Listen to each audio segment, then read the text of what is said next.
While Luis is switching over laptops, I wanted to just say again, we have t-shirts from the Hacker Foundation, from Camp Anaconda and Hackers on a Plane, the project where we took 40 hackers from DEF CON this summer and got them all nice and intoxicated at DEF CON, threw them on a plane, sent them all the way over to Germany, and then threw them in a camp at an old Soviet airbase north of Berlin to enjoy the CCC camp, which they throw every 4 years in Germany. So we have the t-shirts from that for sale, and we also have an auction going on.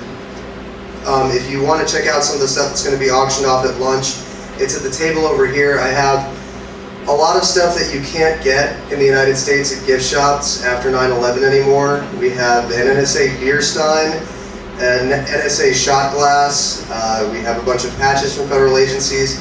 We have a TourCon VIP pass, which will allow you to get into any future TourCon, including the seminars and the conference. It's $1,000 US value that we'll be auctioning off here as well. We also have the golden tickets for TourCon Seattle, an invite-only con in Seattle in May. Nobody can get in without those golden tickets. We're going to be auctioning off that, and that'll be great over lunch. So I'm here to talk about building the global hacker community, something that the Hacker Foundation, which is a non-profit, non-governmental organization in the United States, is focusing on. As part of that, that's why I found it was very important to come here and support the first real, true Brazilian HackerCon that Luis is throwing, and I just wanted to thank you again for the opportunity to speak here. Uh-oh, and he broke it. There we go. All right, cool. All right, great. De novo, tem lugar aqui na frente, tá? A gente não morde, não é cheiroso, mas não morde, tá? Então pode sentar aqui na frente. This is the outline of what I'm going to talk about. First, hackers around the world are not that different. Second, why we need to build a global hacker community. Third, talking about sort of the state, quote unquote, of the global hacker community as we've discovered it in our travels throughout the world. And finally, Q&A.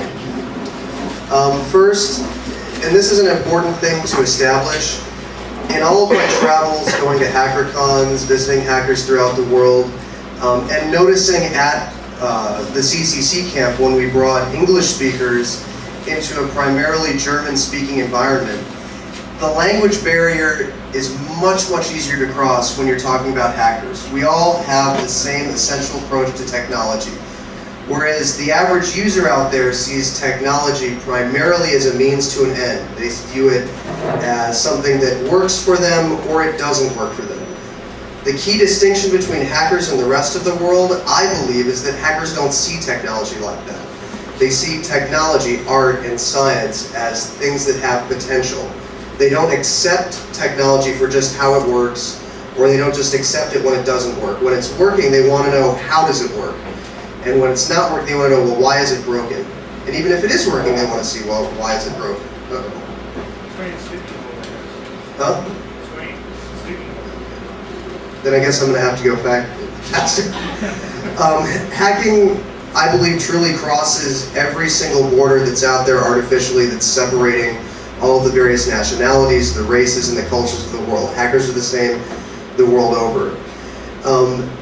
I also believe one of the truly unique things about the hacker community is that it is a meritocracy, meaning hackers are viewed primarily for what they're able to do, what they're able to teach, what they're able to look at with technology. It doesn't matter whether you're Brazilian, American, Chinese, Japanese, from India. Hackers around the world, it's based on what are your skills? What are you doing out there? Anybody from around the world can break anything, figure out what the vulnerabilities are, figure out how to patch it to make it better. And hackers, another reason why I think the hacker community is truly has very strong potential to be very, very global is that hackers have a very, very low tolerance for bullshit. Political bullshit, the bullshit of different races, the bullshit of accepting what politicians are saying. Hackers have a very, very low threshold of that throughout the world. Hackers understand freedom. Truly, and I think that's one of the most powerful things of why the hacker community needs to be a global force. It's a global force for freedom. We don't let technology own us. We own the technology. Hackers understand free speech and free beer. You know, these are concepts that are not truly global around the world, especially when we're looking at more repressed political climates in Asia. Hackers have the potential to, at the very grassroots level, defeat a lot of those political things which are enslaving people and keeping them down. And even in free economies, the United States, in the European community, we see various forces out there that are trying to use technology to control people, to control how they view media, to control how they communicate with each other. Hackers don't believe in any of that. Hackers believe in freedom at the information level. And in the information, the global economy, that kind of freedom is very powerful, which is why hackers need to organize. Hackers also need to organize precisely because of those threats from the legal environment in various different countries. That right now, what we're seeing in Germany, they just passed a law that basically outlawed hacker tools and made a lot of really great German organizations essentially have to go underground. If hackers organize as a global community, those sorts of political threats can be mitigated. If a lot of those German hackers can seek refuge in development environments, in a more globally sustained environment, if they can make friends with people from other countries, share those tools with other people, that's the kind of power behind a truly global hacker community. You know, the politicians and the other people who are going to seek to sort of repress a lot of the things that hackers are very involved in can't do it in every country, which is why hackers need to organize and create links among each other in every single country. The other thing about there, and this is one key distinction, when I'm talking about hackers, I'm not talking about electronic criminals. There are people out there who the media and who governments call hackers who are merely no more than electronic criminals. They're not interested in how the technology works. They're not interested in how to make the technology better. They're not interested in freedom of sharing information. They're only interested in figuring out ways to commit fraud with computers. Those people are not hackers.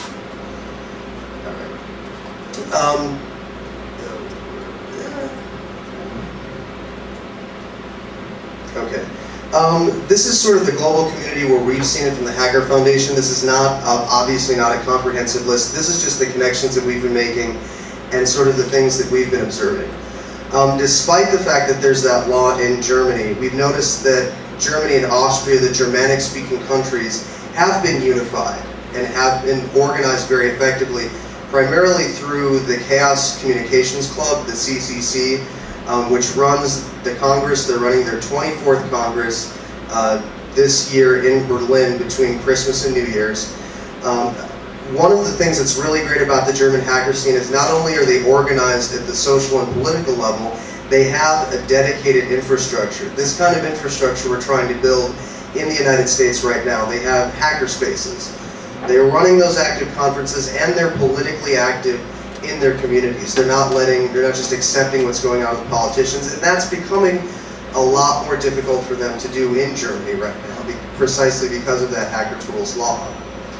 In the United States, the hacker scene is very, very good at throwing conferences. Almost all of you have heard of DEF CON, we have TourCon, we have ShMoCon, a lot of different conferences. American hackers are very good at these temporary hacker spaces. And why it's really, really great to see a temporary hacker space in Brazil. This is a form of organization which has a lot of potential. But one of the things we're trying to do in the United States is catching up with the Germans. We're trying to build the hackerspace infrastructure that the Germans have enjoyed for a long time. And that's very important.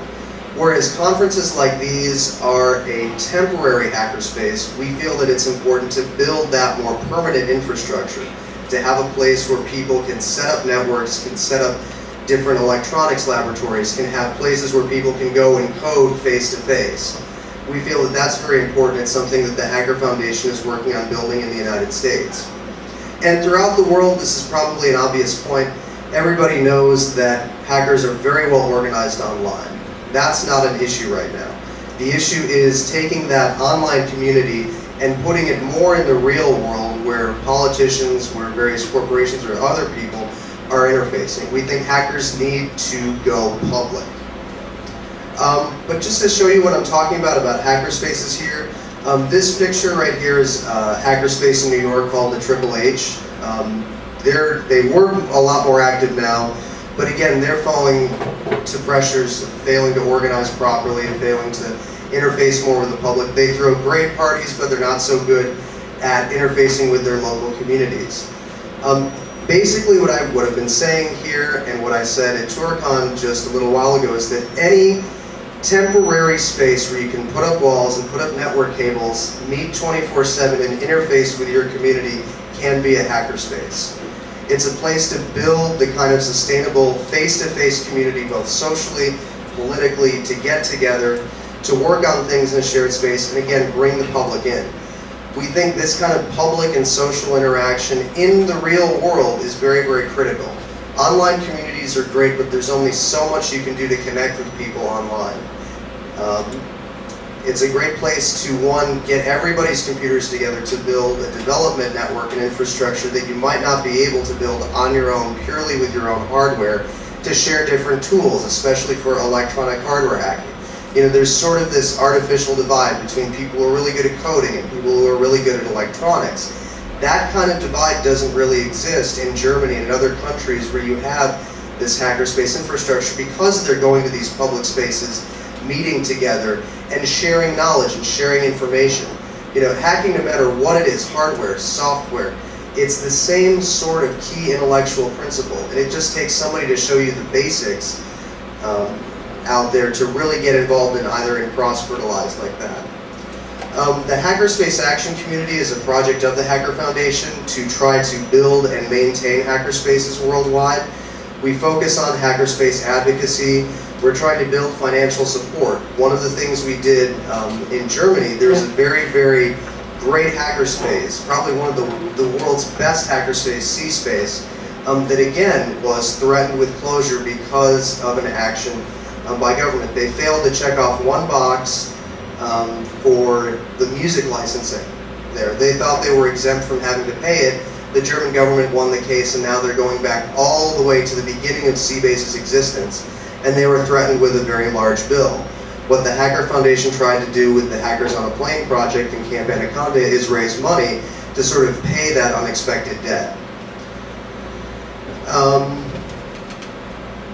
Building the global hacker community, the first thing is public, social, and service infrastructure is critical, especially this service part.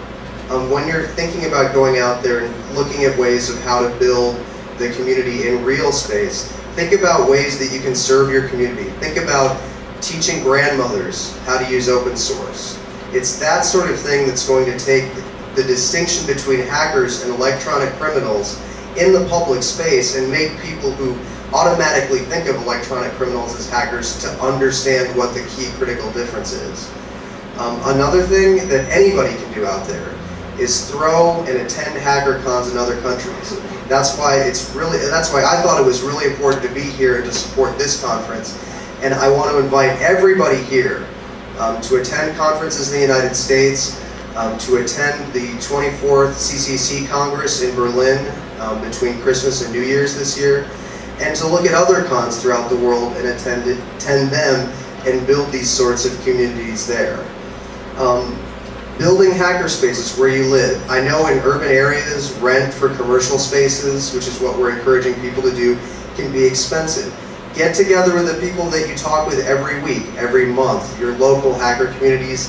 If you have a business and you can find a way to support a hackerspace where you can bring people in, it's a great way to recruit, find, and keep talent, opening up that public space and intersecting with the company that you have out there. Again, encouraging engagement with your local community. This is very, very critical to bring people in, show them how to use open source software, show them how to build their own computers, teach them about electronics.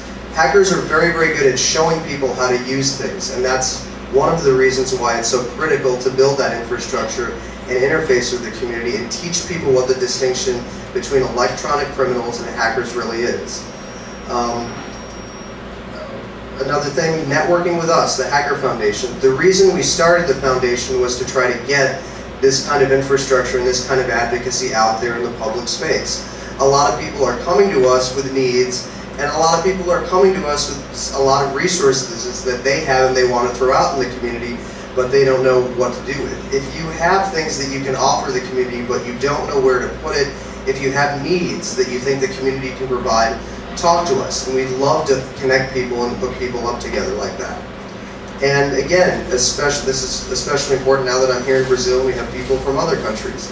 If there isn't an organization like the Hacker Foundation in your country or in the state where you live, start one. Get organized, do the same sorts of things that people in other parts of the nonprofits sector are doing.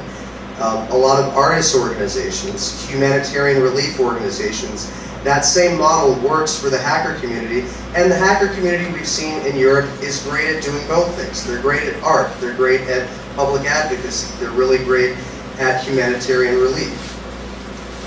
And since I'm running a little bit low on time, I think I've got 10 minutes for questions. Before I go to Q&A, I just want to say please don't forget about the auction. And we have t-shirts for sale. I brought tons and tons of t-shirts. We have everything from small all the way up to triple extra large. The Haxa Red t-shirts, actually, the red ones, part of the proceeds for those go to affect the United Nations Global Fund for AIDS. Part of the proceeds of that go to that, part of the proceeds go to the Hacker Foundation. So with that, are there any questions? Alguém tem alguma pergunta pro Nick? De qualquer coisa? Na visão dele, qual a diferença entre hacker e cracker? Se ele faz alguma diferença nesses termos? In a general sense, what's your take on the difference between a hacker and a cracker? It's very easy. Crackers are dumb like users.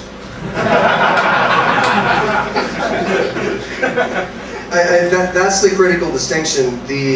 I don't like the term cracker so much because it has a negative connotation. It's a racial slur used against white people in the United States, which is why I prefer the term electronic criminal. But that's the basic distinction. Hackers want to try to understand the technology. They want to understand where it's poorly coded, why it's vulnerable, how to make it better. A cracker just wants to know that there's a vulnerability and I can exploit that for profit. They don't really care about the technology. They don't really care about the underlying thing. All they care about is committing fraud and personal gain. And I think hackers are antithetical to that. Hackers are not concerned with purely personal gain. They're concerned with how the technology works. Yes, there are people out there who understand the technology, who exploit it, and who are writing code to exploit it. That's also true. But I think the true meaning of the term hacker is somebody who wants to understand the technology because that's what they're interested in. And they're not concerned about exploiting it for personal gain. Alguém mais? Respondeu a pergunta? Alguém mais?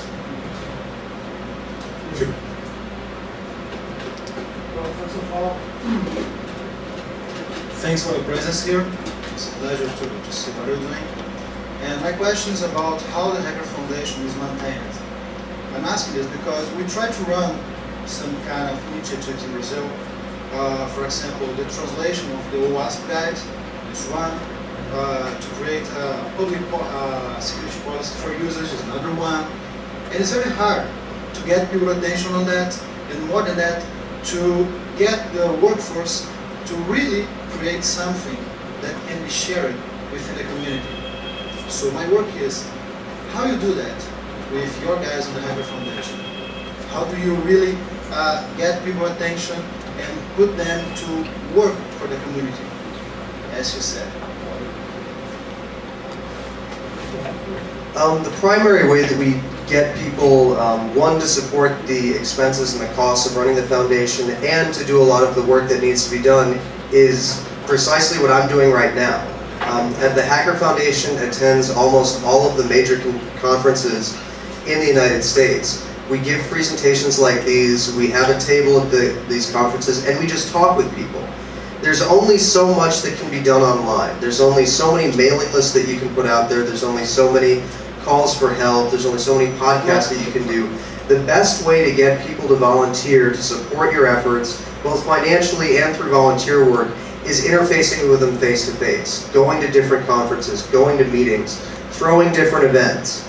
That we found is a lot more powerful than trying purely to just go online or to go through social networks and ask that there's work to be done. You know, people like seeing, you know, guys like me who are hackers dress up in suits, and they think that that's funny. And that, yeah, I walked around the campsite at CCC in a suit the whole time, and people ask me, you know, you're the only guy in a suit out here, why are you doing that? Precisely because it was an effective tool to be able to engage people. Just a random person coming up and saying, why are you in a suit? Talking to them about the Hacker Foundation, and most of them had never even heard about that. And of half the people that I talked to, they said, oh, well, I have this project. I want to volunteer to do this. I have these people that are wondering why, you know, nobody's done this before, and I want to do that. The way to really get it off the ground is to talk with people face to face in meet space, in the real world. That, I think, is the most effective way of going about and organizing that. And it's also a great way to do fundraising like we're doing here, so that you can pay for the kinds of expenses that you actually incur. I know the core members of the Hacker Foundation are spending thousands and thousands of dollars of their own money to attend conferences like these and to network with other people. The Hacker Foundation, you know, didn't pay for me to come out here to Brazil. I paid my expenses here, and the conference is helping subsidize that as well. And they're providing the opportunity to do a lot of the core fundraising that helps support the organization. We try to keep our operating expenses very, very low. But to answer your question again, the best way to organize is to do it in the real world as opposed to online. Online's powerful, but the best way to retain people's attention, to keep people involved, is to stay and maintain a very public presence. Alguém mais? Como é que nós estamos de tempo? Pedindo. Sim. 5 minutos? A respeito da lei da Alemanha, que fala da tecnologia, se tem algum outro país que está com intenções parecidas, e se isso pode se tornar um desastre mundial? The question was, are there any other countries going the same way that Germany went, with that, passing that law? And what's going to happen? So, let me answer that, my take, and then you take it. Tem outros países, sim, começando, depois eu deixo ele falar. Mas a Inglaterra já está fazendo isso. Eu só quero responder parte dessa pergunta, porque é um negócio que corre-se muito risco de acontecer a mesma coisa no Brasil. Por quê? Falta de informação. Quem está lá em cima não entende. Se não entende, proíbe. E às vezes está proibindo coisa que não devia proibir. The scary thing, especially about the German anti-hacker law, is that that sort of concept is spreading throughout the European Union right now. And that's unfortunate because in some ways the European Union was a bastion of freedom as opposed to the United States. It's scary to think that the United States is now one of the bastions of freedom for hacking. Just knowing the political climate in the United States, I find that is scary. And the reason that we're seeing it is purely because politicians are finding a tool to be able to use to scare the population, falsely. And we've seen this throughout history. You know, the Nazis got the German population scared of the Jews. Now the Germans, granted it's not nearly as bad of course, but the Germans are scaring the German population of hackers and hacker tools, and so they just outlawed them.